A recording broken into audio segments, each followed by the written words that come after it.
O teu presságio me deu trabalho. Gravei várias fitas, enchi anotações em um desenho de cadernos, mas fui incapaz de ordenar coisa com coisa.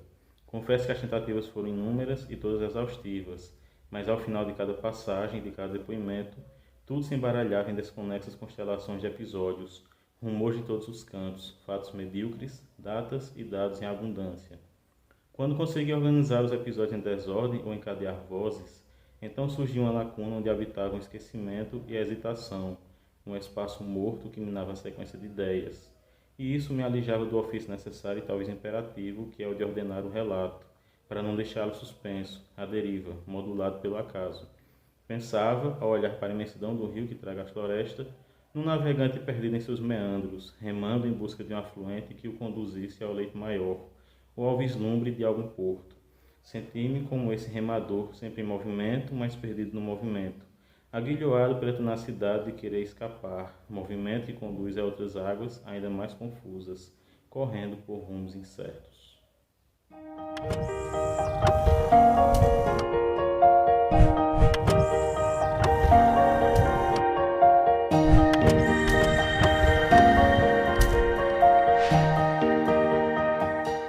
No ar, mais um Quixotada, o seu programa de literatura. Hoje eu vou trazer o Milton Ratum, que é um escritor muito famoso, que eu sempre ouvi falar, né? Desde 2005, eu acho que eu ouço muito falar dele, mas que eu não tinha lido nada ainda. E agora eu li o livro de estreia dele, né? Então estou conhecendo ele pela primeira obra publicada, O Relato do Certo Oriente. Foi publicado em 1989 e em 1990 venceu o prêmio Jabuti. Então, Milton Ratum, que está atualmente com 67 anos de idade, né? Nascido no dia 19 de agosto de 1952, em Manaus, já começou sua carreira literária fazendo muito barulho, né? Ganhando prêmios importantes. E esse livro aqui é um livro polifônico, né? Um livro de várias vozes, vários narradores.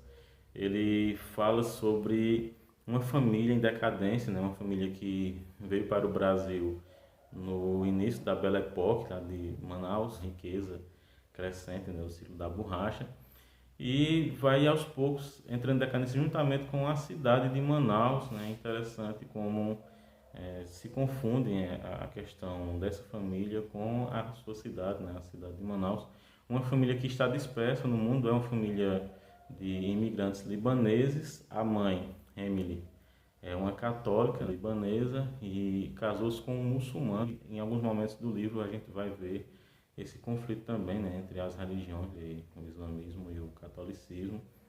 Mas é um relato que trata justamente dessa questão de um Oriente encravado na selva amazônica, né? A cidade de Manaus é uma cidade que tem muitos imigrantes, né? Inclusive um dos narradores é o Dorner, um alemão, um fotógrafo. E a obra problematiza essa questão do pertencimento à pessoa que faz parte de uma família, faz parte de uma cultura, faz parte de uma religião, faz parte de um país, de uma cidade, de um estado, e ao mesmo tempo não faz parte de nada disso. Uma narrativa, na verdade, sobre pertencimento, mas também sobre a falta de pertencimento, sobre esse conflito familiar, né, sobre essa decadência.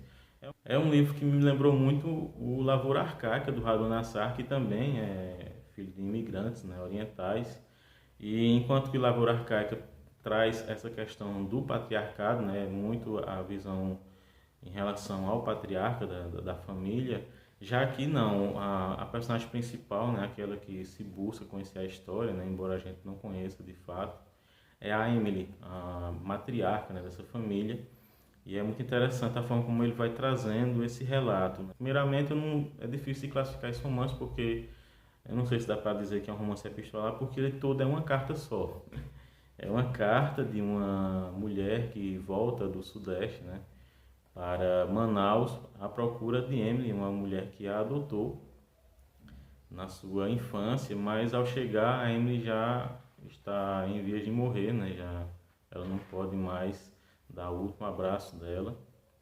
E ela então vai tentar compor uma narrativa para resgatar esse passado dessa família, restaurar a sua história, né? Porque ela está mandando uma carta para um irmão também adotivo que mora em Barcelona, né, na Espanha. Então você vê por aí, né, que é uma família que veio imigrando do Oriente e cujos filhos já foram dispersos no mundo também. Tem filhos que moram no Sudeste, no Sul, outros que moram já na Espanha. Então é uma família toda dispersa e a gente vai conhecendo a história dessa família, né? Os fragmentos dessa família. É uma história que e traz vários narradores, como eu li no trecho inicial. É uma narradora principal, que a gente não sabe o nome, que foi adotada pela Emily e que está mandando uma carta para o seu irmão. E alguns narradores são o Hakim, o tio Hakim, como ela chama, que na verdade seria mais como um irmão adotivo, né? Filho da Emily, mas era como se fosse uma neta adotiva ou algo do tipo, né? Ela conviveu com uma neta que faleceu de forma trágica, uma surda muda, a Soraya que era filha da Samara que caiu em desgraça porque ninguém sabia quem era o pai dessa menina, né? E os irmãos dela, que não tem nome também nessa narrativa, tem dois irmãos que ficam embrutecidos, furiosos contra ela, né? A perseguem e inclusive causam essa cisão maior dentro do seu familiar, porque a Emily, enquanto é, queria que eles fizessem amizade com a Soraya, ao mesmo tempo acoberta os crimes deles, né? Eles são homens muito brutos, né? Que inclusive violentam as empregadas da família e ela sempre tenta acobertar, né? Todas as maldades que eles fazem, enquanto o pai tenta castigá-los.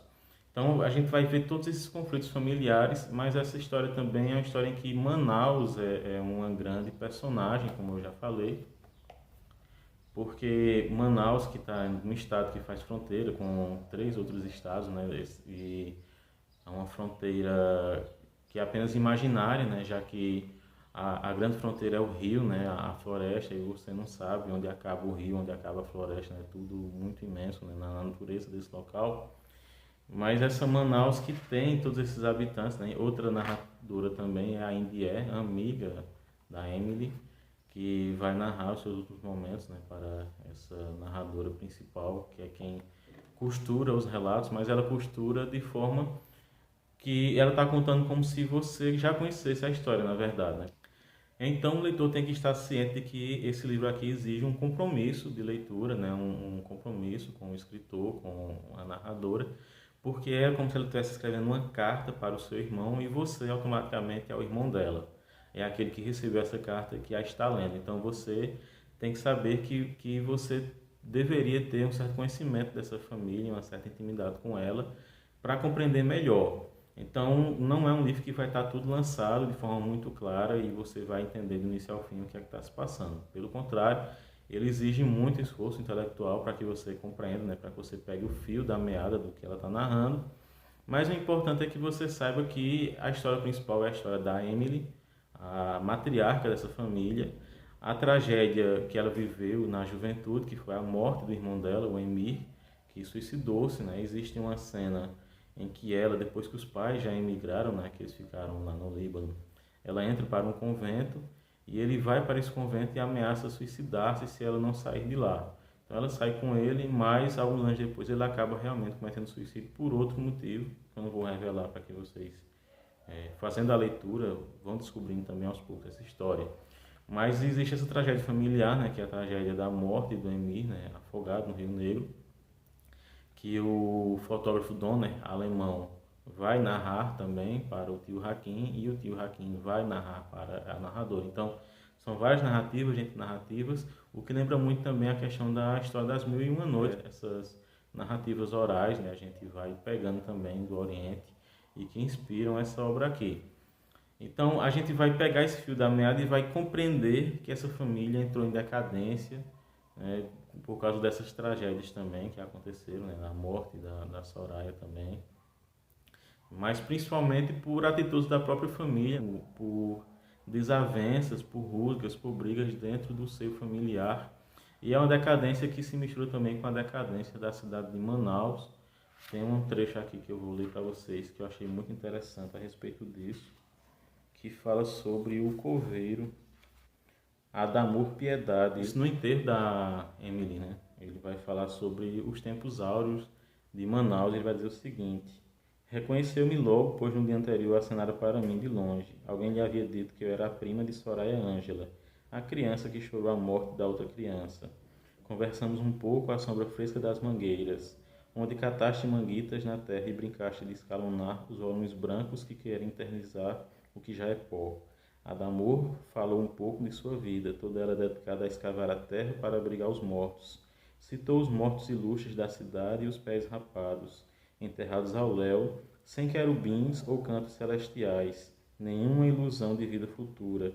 Queixava-se de enxaqueca eterna, de dores nas costas, do cansaço que agora vinha a galope, e do todo dia árduo, enfadonho, sem cores, monótono.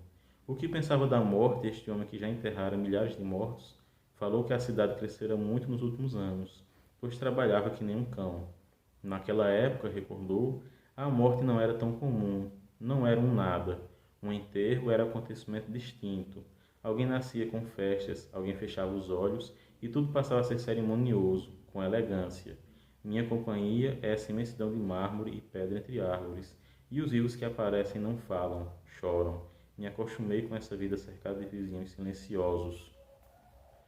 E eu fiquei imaginando como esse coveiro reagiria à situação atual de Manaus, né? Se ele achava já nos anos 80 que a morte estava banalizada, imagine hoje, né? Que depois da pandemia estão ocorrendo quase 10 vezes mais enterros por dia do que ocorriam de forma normal naquela cidade, né? E essa decadência remete ao próprio tempo, né? Existe também uma cena muito interessante nesse livro, que é a angústia da Emily para conseguir um relógio, né? E a Soraya, essa menina, né, que falece numa tragédia, que ela gosta de ficar olhando para o relógio, né? Ela que não escuta as batidas altas do relógio. E tudo isso remete a essa questão do tempo, né? O tempo que tudo destrói, né? Que leva ao esquecimento. E a literatura, né? O relato, né? A narrativa, que tenta justamente restaurar a memória, né? Restaurar o passado através das reminiscências. Então, é um livro que me lembrou muito também um objeto que é comum nas culturas, tanto orientais como ocidentais, que é o rosário. Aparentemente, é como se ele fosse, na verdade, trazendo um rosário, sempre remetendo às mesmas tragédias familiares, aos mesmos acontecimentos. Não é uma narrativa que vai de um ponto a outro, é como se, na verdade, ele fosse fazendo alguns pontos e depois fosse retornando e traçando esses novos pontos, sempre como se fosse uma oração em um rosário, né? Uma repetição de pontos em comum, reminiscências, que tenta trazer, resgatar essa história dessa família, né? Que está para sempre perdida, né? A partir desse momento. É um livro que eu recomendo muito a vocês, né? Desde que vocês se lembrem que tem que prestar muita atenção, né? É um livro muito interessante, mas que exige muito esforço do leitor. Não é um livro fácil não, porque tem personagens que não têm nomes, a narrativa muitas vezes vai se referir a eles de pontos de vista diferentes, então exige um esforço extra, mas é um esforço que é muito bem recompensado ao final. Se vocês tenham gostado do vídeo, se gostaram, não esqueça de se inscrever, de curtir, comentar, compartilhar. A gente se vê no próximo Quixotado, o seu programa de literatura.